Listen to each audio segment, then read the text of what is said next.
was never one for small-town gossip, but this time, something just didn't sit right.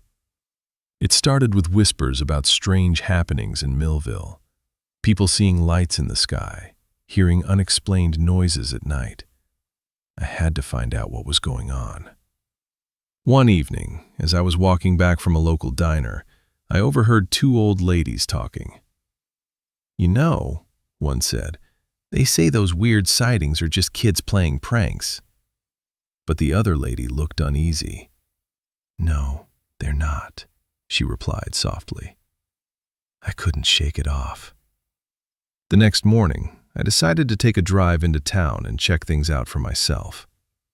As I pulled up to the diner, the sun was just peeking over the hills, casting a warm glow on everything. The cafe was bustling with locals chatting about their latest theories. That's when I saw him, Agent Thompson from the Bureau of Unusual Activities, sipping his coffee and scribbling notes in his notebook. He glanced up, and our eyes met for a brief moment, but he quickly turned away. I decided to stick around and see if anything else was going on. As I sat down, an elderly man approached me. "You new here?" he asked with a twinkle in his eye. I smiled back. "Nope, just trying to unravel the mystery of Millville." He chuckled. "Well, you're about to get a whole lot more than you'd bargained for," he whispered as he slipped me an envelope. Inside was a flyer with a single line: "Special agents required for unusual investigation in Millville." My heart raced. This couldn't be real, could it? I showed the flyer to Thompson, who was now standing behind me.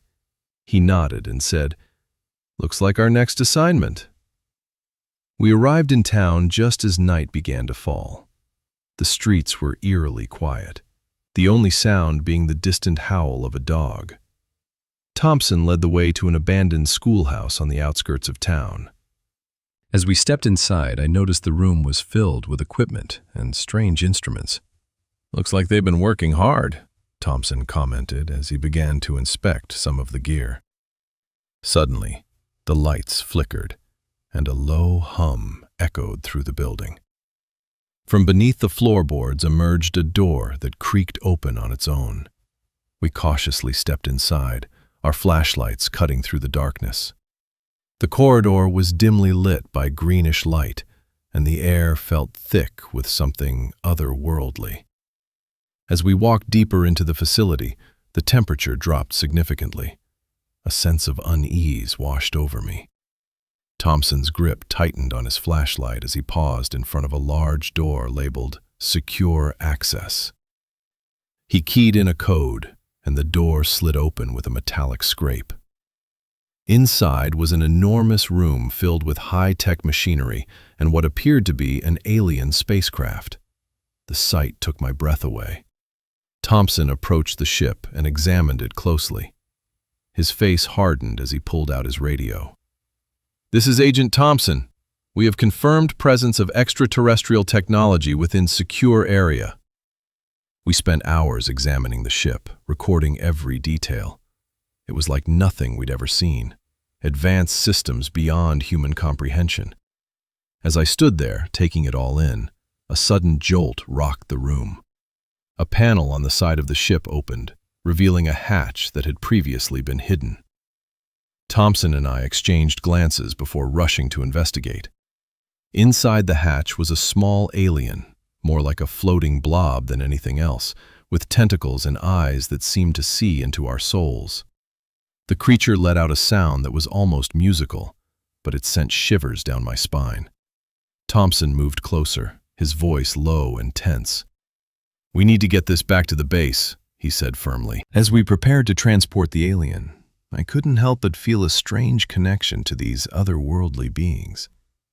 There was something about them that felt familiar, like they were a part of a larger cosmic puzzle.